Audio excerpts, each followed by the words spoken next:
السلام عليكم ورحمة الله وبركاته. النهارده مع بعض فيديو جديد وتطبيق جديد. عمرك سألت نفسك احنا كنا عايشين ازاي من غير موبايلات؟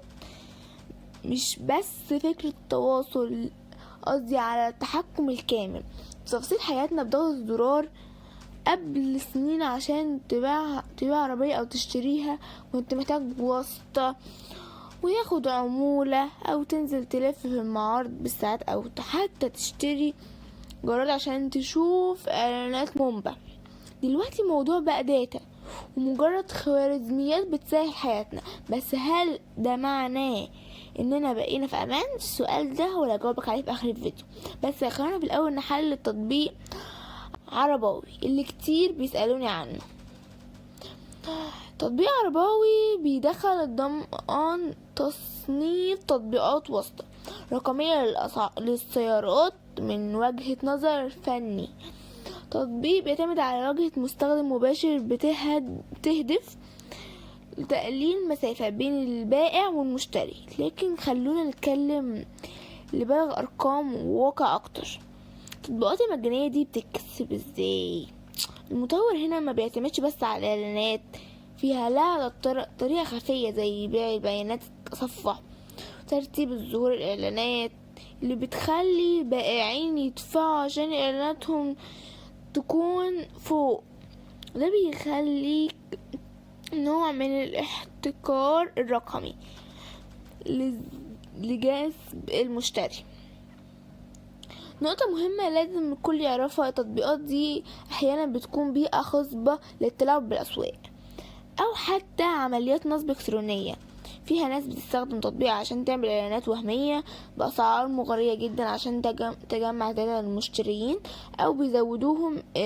الامان هنا مش مسؤولية التطبيق بس، دي مسؤوليتك انت باستخدام الخبير.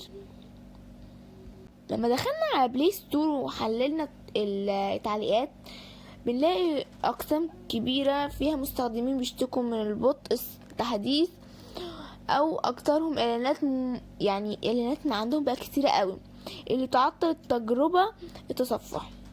اكتر تعليق الناس تفاعلت معاه كان بيشتكي من دعم الدقة بعض الاعلانات المنشورة، ومستخدمين بيشوفوا ان في اعلانات مضلة بتضعف وقتهم في ضياع مجهود. وده بيأكد ان التطبيق بيحتاج نظام فلتر قوي للمحتوى.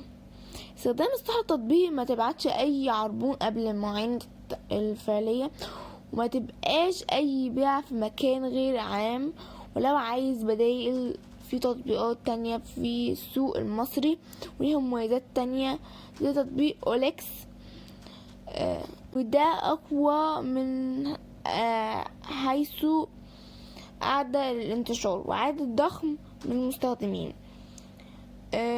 وفي تطبيق تاني اسمه كونتاكت كيرز، ده يعتبر المراجع الأول في مصر لاتحاد الأسعار السيارات بشكل رسمي وموثوق بيه.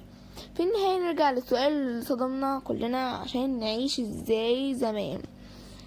الإجابة اننا كنا عايشين بثقافة اكتر من الناس دلوقتي، عشان كنا بندفع ثمن كبير في وقت والمجهود. التكنولوجيا ادتنا سرعة بس سلبتنا جزء من الامن والمصداقية والاخلاص. استخدام التطبيقات دي كأداة بحث، لكن قرار لازم يكون بناء على فحصك انت الشخصي، مش بناء على اعلان في التطبيق. لو عجبك التحليل ده اشترك في القناة عشان نكمل كشف اسرار التطبيقات اللي بنستخدمها كل يوم. بس كده، سلام.